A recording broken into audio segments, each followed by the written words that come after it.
ጤና ይስጥልኝ። እንኳን በደህና መጣችሁ። አንድ ነገር ልነግራችሁ ብዬ ነው። ያው ወደዚህ የመጣችሁት ቲክቶክ ቫይራል መውጣት ትፈልጋላችሁ። እኔ ደግሞ በጣም ብዙ ሰዎች አግዣለሁ። በሺዎች የሚቆጠሩ ቲክቶክ ጀምረው ቫይራል እንዲወጡ ህይወታቸው እንዲቀይሩ። ሰምታችሁታል ጋይስ። ቲክቶክ ላይ ፖስት ብለው አይታችኋል። አዶናይ አግዞኛል፣ አዶናይ ቫይራል እንደወጣ አግዞኛል፣ ፎሎወር እንድጨምር ይሆናል፣ ቻሌንጅ ተቀላቅያለሁ ሲሉ እናንተ መቀላቀል ፈልጋችኋል፣ ህይወታችሁ መቀየር ፈልጋችኋል። ድምጽ የተዘጋጋው ትናንትና እየጮኩኝ ስለነበር ነው። ችግር የለውም። የሆነ ስቴጅ ወጥቼ ነበር ከዲዲ ጋጋ እና ኬስማ ከ40-50 ሺህ ሰዎች ፊት ማለት ነው። እና ስሙ ልንገራችሁ፣ ቲክቶክ የእናንተ ህይወት የሚቀይረው እሱ ብቻ ነው። አሁን ማለት ነው ኢትዮጵያ ውስጥ በቀላሉ ቲክቶክ ላይ ማጥናት የለብህም፣ መልፋት የለብህም። ብቻ ራስህን ሆነ ህይወትህ ማሳየት ነው ያለብህ፣ ቢዝነስህ ማሳየት ነው ያለብህ። ግን የምታሳይበት መንገድ ትኩረት በሚሰርቅ መንገድ መሆን አለበት። ቲክቶክ ህይወት ላይ ምን አይነት ለውጥ እንዳመጣልኝ ላሳያችሁ። በአይምሮ አስረዳችኋለሁ፣ ግን ዓለማዊ ህይወቴ ላይ ምን አይነት ለውጥ አመጣልኝ ተመልከቱት። የዚህ ቦታ ዋጋ ስንት እንደሆነ አላውቅም። በቲክቶክ ነው ሁሉም የሄድኩበት ቦታ በነፃ ነው ማገኘው። ሁሉም የፈለግኩት ነገር ጋይስ። ይህ ደግሞ ጉር አይደለም፣ ጀስት ያለው ነገር ነው። ገባችሁ? በቲክቶክ የመጣ ነገር ነው። ወደ ውስጥ ልግባ ላሳያችሁ ይህ ቤት፣ ከዛ እናወራለን በደንብ። ችግር የለውም። ተመልከቱ። በጣም ደስ የሚል በቃ የሆነ የምወደው አይነት ቫይብ ነው ያለው ማለት ነው። አሁን የተነሳሁት ለይቶኝ እየጠበቁኝ ነው። ባይዘው ይህ እንግዲህ ያው ቤድሩም ነው። አሁን ሻወር ላደርግ ነው። ሊትራሊ እንደምትመለከቱት ስቲም እየሞቀ ነው። እዚህ ውስጥ ነው ሻወር ማድረገው። እንደዚህ ይመስላል ሽንት ቤቱ። የንጉሶች ነው የሚመስለው። እና አሁን አንዴ ወደዛ ወጣ እንበልና ላውራችሁ ማለት ነው። ኦኬ ስለ ቲክቶክ አግዛችኋለሁ አላግዛችሁም የሚለው ነገር ችግር የለውም። ከክላይንቶች ምስክርነት ትሰማላችሁ። እኔ መናገር አይጠበቅብኝም። ግን እኔ ልላችሁ የምፈልገው ላይክ ይህ የሚሰማችሁ ፍርሃት ባይሳካልኝስ፣ በወድቅስ፣ ህይወቴ እኮ ደባሪ እኮ ነው፣ ያስጠላል እኮ፣ እንዴት አድርጌ ነው እኔ አንደኛ መሆኑ ቲክቶክ ላይ፣ እንዴት ነው ሰው የሚያየኝ፣ ለምንድን ነው ከኔ የሚበልጡ ቆንጆዎች እኮ አሉ፣ ያ እኮ አለ፣ ያቺ ያ ምናምን። እናቴ ትሙት አይምሯችሁ በጣም ከምትፈልጉት ህይወት የሚያቆማችሁ አንደኛው ነገር መሆኑ ማወቅ አለባችሁ። the enemy is the inner me ይሉታል። የኔ ጠላት ውስጤ ላይ ያለው ተቀምጦ የሚናገረው የሚለፈልፈው ድምጽ ነው። ልብ ብላችሁ አስተውሉ። ለምንድን ነው አይሳካልኝም ብላችሁ የምትፈሩት? ለምን? it doesn't make ሴንስ አይሰጥም። ገባችሁ? ይህ የአእምሯቸው አካል ደግሞ ማለት ነው ዝም እንዲል ቀጣይ ከዚህ ቪዲዮ በኋላ ምስክርነቶች አስቀምጬላችኋለሁ። ልክ እንደናንተ ፍርሃት የተሰማቸው ሰዎች ግን ደፍረው የገቡ፣ በወድቅስ ባይሳካልኝስ ማን ያየኛል ብለው የጀመሩ ሰዎች ግን አሁን ህይወታቸው በቲክቶክ የቀየሩ፣ ፕሮሞሽን በፕሮሞሽን የ17000 የ20000 ፕሮሞሽን የጀመሩ።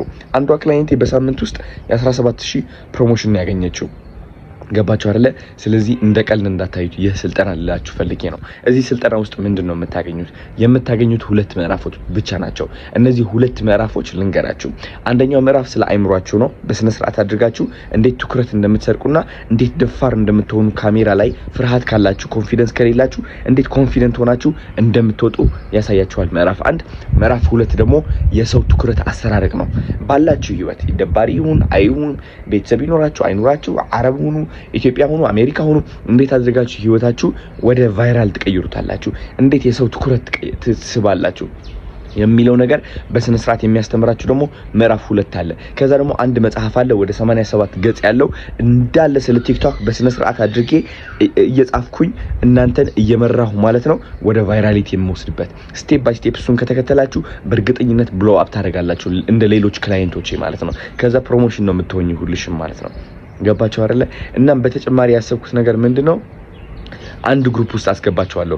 እዚህ ግሩፕ ማለት ነው ፎሎወራችሁ ከ10000 በላይ ሆናችሁ ከዛ ቪውዎቻችሁ 20000 30000 ምናምን እያገኛችሁ ከሆነ አንድ ማናጀር አለኝ። እንግዲህ እሱ ፕሮሞሽን ነው የሚያመጣው። ኦኬ የፕሮሞሽን እድሎች ያመጣል። እዛ ግሩፕ ውስጥ ይህ ፕሮሞሽን አለ የ10,000 ብር የ15,000 ብር የ20,000 ብር እያለ ማለት ነው። እዛ ላይ ፖስት ማድረግ ይጀምራል ማለት ነው። እናንተም ቫይራል ስትወጡ እሱ ወዲያውን ይይዛችሁና የ50,000 የ100,000 ፕሮሞሽን ሊያሰራችሁ ይችላል ማለት ነው። እግዚአብሔርን አይታወቅም። ከኔ ክላይንቶች ውስጥ 1500 ፎሎወር ይዘው መጥተው ከነ 200 ቪዎቻቸው ብሎ አፕ ያደርጋሉ። በሁለት ሳምንት ውስጥ ቪዎቻቸው 150,000 1.4 ሚሊዮን 1 ሚሊዮን 300,000 እናቴ ትሙት ነው የምላችሁ ማርያምን የሚዋሽ ነገር አይደለም። ቲክቶክ አውቄዋለሁ በልቼዋለሁ ነው የምላችሁ። የኢትዮጵያ አንደኛ የቲክቶክ መምህር እኔ ነኝ። በቀን 50 ጊዜ ፖስት ብዬ ቫይራል ይወጣል። የፈለኩት ነገር ፖስት ብዬ ቫይራል መውጣቱን አረጋግጣለሁ። ቫይራል ካልወጣም ይወጣል። በቃ ታሳውደስ እምነት ነው ይሄ እውን አድርጌዋለሁ። ስለዚህ ዝግጁ ከሆናችሁ ምስክርነቶች ስሟቸውና ማለት ነው አሁኑኑ ተመዝገቡ። ለመመዝገብ ዋጋ 5,000 ብር ነው። አንዴ ብቻ ነው የምትከፍሉት። አዶናይ አይደለም ብላችሁ ከተጠራጠራችሁ እኔ ነኝ ኢን ዘ ፍለሽ እዚህ ያለው ቲክቶክ ወዲያውን የምናድግበት ነው። እንዳለ የኢትዮጵያ ሕዝብ ቲክቶክ እየጀመረ ነው ያለው። ስለዚህ ነገ እያላችሁ 6 ወር ዌስት ካረጋችሁ ማርያምን የ6 ወር የማታገኙት ትልቅ ነገር ትልቅ ስህተት ይሆናል። ከ6 ወር በኋላ እንዳለ ኢትዮጵያዊ ቲክቶክ ይጀምራል። because እየተማረ ነው። ተውትና መሀል ከተማ ክፍለ ሀገርም ለራሱ ቲክቶክ ጀምረው ቀውጥ እየቀረጹ ነው ያሉት። ስግጥ ፍምስ ይሉታል። ይሄ ስግጥ ፍምስ አሳያቸዋለሁ እንዴት ትኩረት ሰርቃችሁ ቫይራል እንደምትወጡ። አስገድዳችሁ ሰው አይናቸውን እንደዚህ ነው የምትይዙት። ማለፍ አይችሉም እናንተ። አሳያቸዋለሁ። እወዳቸዋለሁ። በርቱልኝ። አሁን ወደ ስቲማችን ቻው ተፋቱኝ በእናትህ። ሰላም፣ ስሜ ማርያምዊት ይባላል ወይም ማርያ ሉና በቲክቶክ ስሜ። የአዶናይ ኮርስ ተማሪ ነኝ። እንዲሁም ከዚህ በፊት አዶናይ የሚያስተምራቸው ነገሮች አዳምጥ ነበረ። ስፔሻሊ ስለ ሰልፍ ኮንፊደንስ፣ ካሜራ ፊት እንዴት እንጌጅ ማድረግ እንዳለብና ያ ነገር ብዙ ረድቶኛል። በአሁኑ ሰዓትም በአንድ ሳምንት ጊዜ ውስጥ ከ4,000 ፎሎወር ባንድ ያድጌ ወደ 40,000 ፎሎወር መድረስ ያለው። አሁንም አካውንቴ በጣም በፍጥነት እያደገ ነው የሚገኘው። የአዶናይ ኮርስ ይጠቅማል፣ ሁላችሁም ብትማሩት ብዬ እመክራችኋለሁ። በአንድ ቀን ውስጥ ከ5-6 ቪዲዮ በላይ ቫይራል ወጥቶልኛል። እንዲሁም ደግሞ አካውንቴ እድገት እያሳየ ነው። በዚህም ሰዓት ላይ የፕሮሞሽን ስራ አግኝቼ ይኸው እንደምታዩት ብሬሴ ማሳሰር ችያለሁ። ይሄ ማለት ወደ 17,000 የሚያክል ብር ነው በፕሮሞሽን እድል ያገኘሁት ማለት ነውና ሁላችሁም ኮርሱ እንድትከታተሉ ስል እመክራችኋለሁ። አዶናይንም በጣም ማመስገን ፈልጋለሁ። ብዙ እንድለወጥ ብዙ እንዳድግ አድርገኛልና ወደፊትም እድገቴን ፕሮግሬሴን አሳያለሁ። ቴንክ ዩ ሶ ማች። አንተ የምትሰጠው ትምህርት አዶናይ በጣም ነው ህይወቴን የቀየረልኝ። እኔ በጣም ፈሪ ነበርኩኝ። እንኳን ካሜራ ፊት ቆሜ እንደዚህ መላጣ ሆኜ ልቆም እቅርና እንኳን ራሴን ሆኜ እንደዚህ ልቆም እቅርና ማንም ሰው አጠገቤ ባይኖር ራሱ ፊት ለፊት ስልኬን ቁጭ ሳረግ በጣም ስልኬን ራሱ የምፈራ ሰው ነበርኩኝ በጣም ማለት ነው። ግን አንተ ጋር ትምህርቱን ስጀምር አንተ 1 ወር ብለህ ነው ያስጀመርከኝ አይደለ?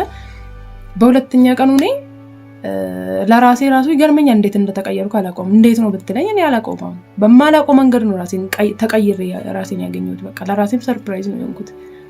ምንም የማልፈራ ሰው ሆኜ ነው ራሴን ያገኘሁት። እንዴ ይሄ በአካል አብሬክ ቢሆን ኖሮ የምንማረው በቃ ምን አስነክቶኝ ነው ላስክል ድረስ ማለት ነው። በጣም ነው በቃ የምትችለው ማለት እንዴት እንደሆነ ሁሉ ነገር ገብቶሃል አንተ። በጣም ብዙ ሰው ያልገባው ነገር አንተ ገብቶሃል። በቃ ብቻ ህይወቱን መቀየር የሚፈልግ ሰው አንተ ጋር ቢመጣና ቢቀየር ለኔ ደስ ይለኛል። በጣም የሚገርም ነገር ነው በቃ ያገኘሁት። እኔ ምን ልበል እውነት ቃላት ያጥረኛል። ሁላ መናገር ሁላ እስኪያቅተኝ ድረስ ነው በቃ የተገረምኩት ባንተ ስልጠና ማለት ነው። ባጭሩ ምን ልል እፈልጋለሁ መሰለ፣ በጣም ማመስገን እንፈልጋለሁ አንተ። በጣም እድሜ ልኬን አንተን ባመሰግን ምንም ቅር አይለኝም። ምክንያቱም ህይወቴ የመቀየሩ ምክንያት አንተ ብቻ ነህ። በቃ ከአላህ በታች አንተ ብቻ ነህ በቃ። ስለዛ ምንም በመጨረሻ ማለት የምፈልገው ይሄና ይሄ ብቻ ነው በቃ። ነው በጣም ነው እንጂ ያገዝከኝ እንዴ አንተ በቃ በርታ ብላ እግዚአብሔርን በጣም እኮ ነው ትልቅ ነገር ነው ያደረክልኝ ማለት ታውቀዋለህ መቼም እንደዚህ ለማድረግ ምናምን የሚይዝህ ነገር እኮ በጣም ብዙ ነው። ግን የግድ በቃ ለስራው አስፈላጊ ስለነበር አንተም በደንብ ይሄን አድርግ በቃ በወጠር ምናምን ስለነበረ በቃ በጣም ትልቅ ነገር ነው ያደረክልኝ አዶኒ እውነት። እና በጣም ቴንክ ዩ ብራዘር። በጣም ከምልህ በላይ ነው ኤነርጂ የነበርክ እግዚአብሔር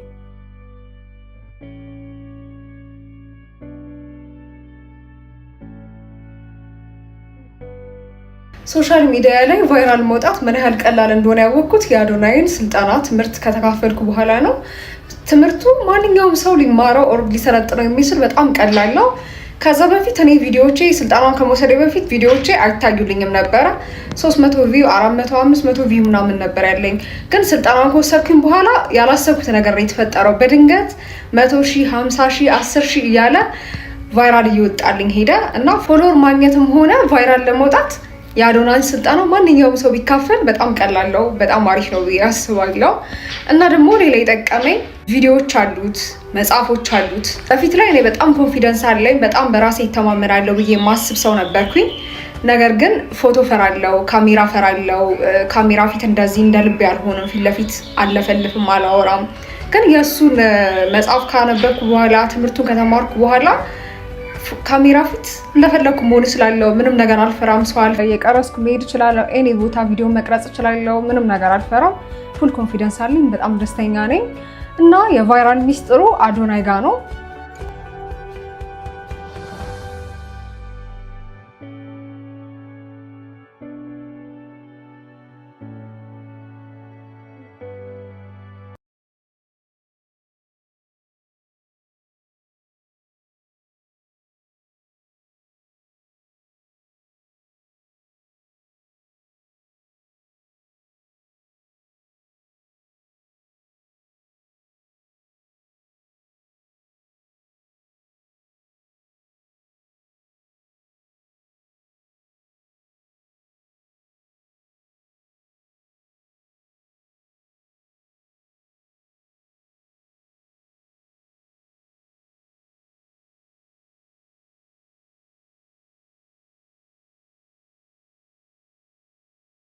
አዲስ አካውንት ከፍቼ በ10 ቀን ውስጥ 33,000 ፎሎወር አግኝቻለሁ።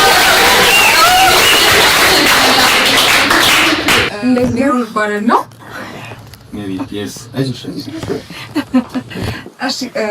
እኔ ቲክቶክ ከመጀመሪያ በፊት በመጀመሪያ ደረጃ ሜካፕ አርቲስት ነኝ። የሜካፕ ኮንተንት ነበር የምሰራው እና ምንም የምሰራው ኮንተንት ቫይራል አይወጣም። በጣም አሪፍ ስራ ነው የምሰራው። የተማርኩበት ትምህርት ቤት ኢንተርናሽናል ነው ምናምን፣ ግን ሰው አያየኝም። በቃ ከዛ ሰው ምንድነው ማድረግ ያለብኝ ብዬ አሰብኩኝና ሰውም ሰው ማከር መጀመሪያ እኔ መታወቅ አለብኝ።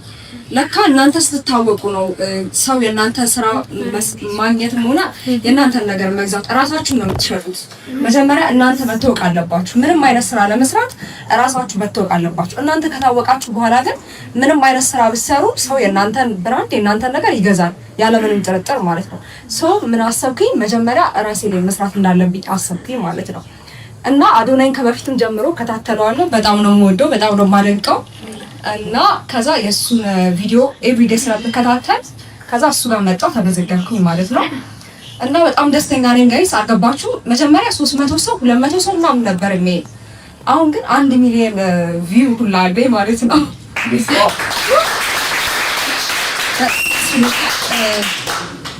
ፎሎወሬ 1000 ምናምን ነበር። 1000 ላይ በቃ ለብዙ አመት ምናምን 1000 ፎሎወር ነበር ያለኝ። ግን አሁን 10,000 ምናምን ፎሎወር በላይ ያለኝ። ይሄ የሆነው አንድ ፕሮሰስ ተሳብቶ አስታውና እና አዶናይ ማመስገን ፈልጋለሁ። ለምን እንደማመሰግን ልንገራችሁ። በመጀመሪያ ደረጃ በጣም ጤነኛ ሰው ነው። እብድ አይደለም። ብዙ ሰው እንደ እብድ ስለሚያዩት ነው። በጣም ጤነኛ ሰው ነው። ግን በቃ ሰው እንዴት ነው ያለውን እውቀት ምንም ሳይደብቅ ሼር የሚያደርግ ሰው ነው ጋይስ። በጣም ነው ያለውን ነገር ሼር እያደረገ ያለው። እኛ ካወቅን እኛ ከተጠቀምን በጣም ትልቅ ቦታ እንደምንደርስ እርግጠኛ ነኝ።